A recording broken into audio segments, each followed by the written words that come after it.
Honorable Senator Faisal Javed. बिस्मिल्लाहिर्रहमानिर्रहीम। Chairman साहब बहुत बहुत शुक्रिया। Timer please on करें। जी जी, टाइमर ऑन करें। 1 2 3 गो, स्टार्ट करो सर। जी सर, बड़े अरसे से इंतजार कर रहे थे कि हमें मौका मिले। आज जो कुछ पाकिस्तान में हो रहा है, 4 बुनियादी चीजें जो हैं, नंबर 1, इंसानी हकूक की जो पामालियां हो रही हैं, जिस लेवल पे हो रही हैं, ह्यूमन राइट्स वायलेशंस इन पाकिस्तान। नंबर 2, बात करनी है कि जो फ्रीडम ऑफ स्पीच है और फ्रीडम ऑफ ओपिनियन, आजादी राय और आजादी सहाफत के ऊपर जो ताबड़तोड़ हमले हो रहे हैं पिछले 1 साल से, उस पर बात करनी है।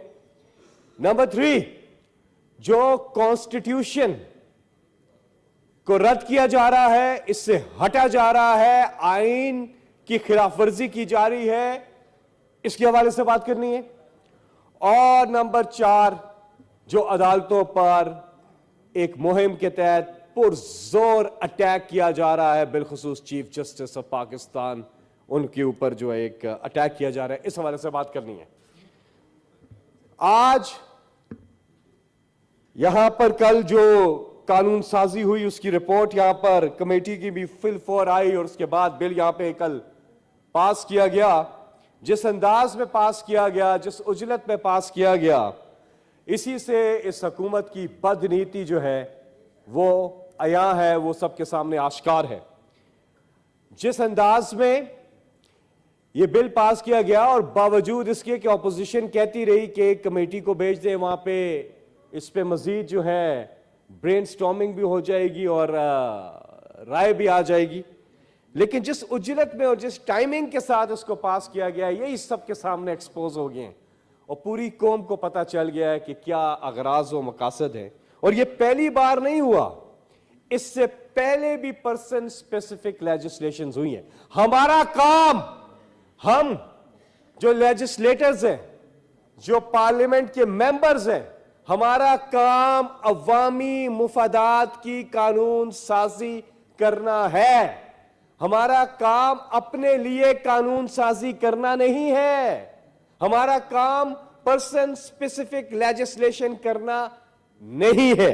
लेकिन हमने देखा कि यह पहली बार नहीं हुआ। इन्होंने इससे पहले भी इमरान खान जब वजीर आजम थे, उन्हें मजबूर करने की कोशिश की और नैब के अंदर जो अमेंडमेंट्स लेके आ रहे थे वो पर्सन स्पेसिफिक थी, इनके अपने केसेस से रिलेटेड थी। इमरान खान ने तो उन तरामीम को रद्द कर दिया और इन्होंने बार बार इमरान खान को रुजू किया मुख्तलिफ रास्तों से। शाह महमूद कुरैशी को इन्होंने कहा और उनको वो दिया पूरा प्रपोजल, जिसको कहा जाता है नेशनल रिकंसिलिएशन ऑर्डिनेंस, यानी कि एनआरओ। उन्होंने मांगा इमरान खान से, लेकिन इमरान खान ने कहा नहीं। फिर उन्होंने कहा हम आपको जो अवामी मुफाद की लेजिस्लेशन है, फैटिफ, आप यहां पे मौजूद थे चेयरमैन साहब, फैटिफ के ऊपर क्या ब्लैकमेलिंग चली यहां पे, और फैटिफ के ऊपर कानून साजी जो अवामी मुफाद के लिए थी, इंतहाई जरूरी थी, और पाकिस्तान को ग्रे लिस्ट से निकाला उसने, और इन पार्टीज ने उसकी मुखालफत की और ज्वाइंट सेशन का बायकॉट करते हुए निकल गए, वॉकआउट किया इन्होंने और बिल नहीं दिया। मशरूत था वो कि अगर आप नैब अमेंडमेंट्स करेंगे तो हम आपको फैटिफ पे वोट देंगे, अगर आप नैब अमेंडमेंट्स करेंगे तो हम आपको कोविड में मीटिंग में आएंगे, जो कोविड पे मैनेजमेंट की मीटिंग कर रहे थे, और हर चीज को इससे लिंक किया, यानी कि अवामी मुफाद की जो कानून साजी है उसको मशरूत कर दिया अपने। फिर क्या हुआ, इमरान खान साहब को तो जो भी हुआ, उसके बाद जब ये आए, साजिश के बाद जब ये आए, तो इन्होंने क्या किया, पहला काम ही ये किया कि नैब का जो कानून है उसको बदल दे।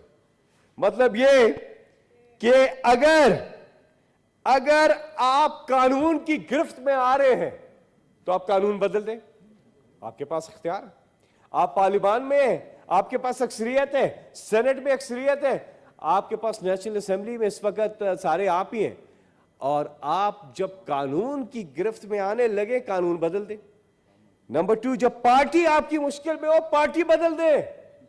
और जब आप देखें कि आपके मुफादात जो है वो खतरे में है तो आप अपना नजरिया ही बदल दें। असल में बदलना हमने अपने आप को है और अल्लाह ताला हमारी रहनुमाई फरमाए कि अपने आप को बदलना है। आज कानून बदल दिया, इधर से निकल के चकमा दे के एक लीडर इमरान खान जिससे गोलियां लग जाती है लेकिन वो अपने मुल्क में अपनी आवाम में है, और एक लीडर गोलियां दे के चला जाता है। वो लीडर कहलाने के लायक नहीं है जो गोलियां दे के मुल्क से फरार हो जाए। लीडर वो होता है जिसका जीना मरना अपनी कौम में हो, मुश्किल वक्त में अच्छे वक्त में वो हर वक्त अपनी कौम के साथ हो। या हमारी कैबिनेट है वो हर वक्त बैरून मुल्क दौरों पे है। आप देख लें कोई वजीर, बहुत ही कम वजीर अवेलेबल होते हैं, सारे जो है बैरून मुल्क दौरों पे होते हैं और सारे के सारे फॉरेन मिनिस्टर्स हैं। एक तो बने फॉरेन मिनिस्टर्स हैं और फिर बन गए फॉरेन मिनिस्टर्स हैं। ये अजीब साइंस जो है चला रहे हैं। उधर इमरान खान ने तहरीक का ऐलान किया, जेल भरो तहरीक। 6 मिनट हो गए सर, मैं आपके ही साथी बात नहीं कर सकते। 3 मिनट और लूंगा। 3 मिनट ना लें जी, मैं प्लीज लूंगा। कंक्लूड करें। चेयरमैन साहब गुजारिश है, उधर इमरान खान ने तहरीक का ऐलान किया, जेल भरो तहरीक।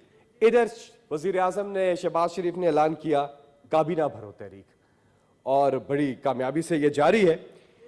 सर यहां पर एक बात करूंगा, अजहर माशवानी हमारे मुहब्बे वतन पाकिस्तानी यंग पढ़े लिखे, आज उनकी फैमिली परेशान है। उनके वालिदैन, उनकी वाइफ, अभी उनकी शादी हुई है कुछ ही अरसा पहले, वो परेशान है, वो गायब है। आज अजहर मशवानी के लिए हम इस फोरम से सब डिमांड करते हैं इंसाफ की, कि अजहर मशवानी को इंसाफ दिया जाए।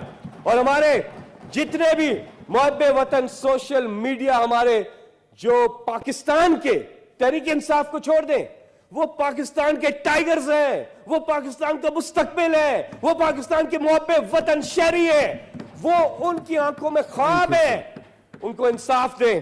चेयरमैन साहब मैं जाते जाते एक बात करूंगा, नहीं एक सेकंड चेयरमैन साहब, thank you sir, thank you. मैं यहां पे बात करूंगा, बेंच टूट गया, बेंच टूट गया, मगर चीफ जस्टिस साहब इंसाफ के लिए लोगों की उम्मीद ना टूटने पाए, उम्मीद को ना टूटने दीजिएगा, क्योंकि उम्मीद अभी कुछ बाकी है।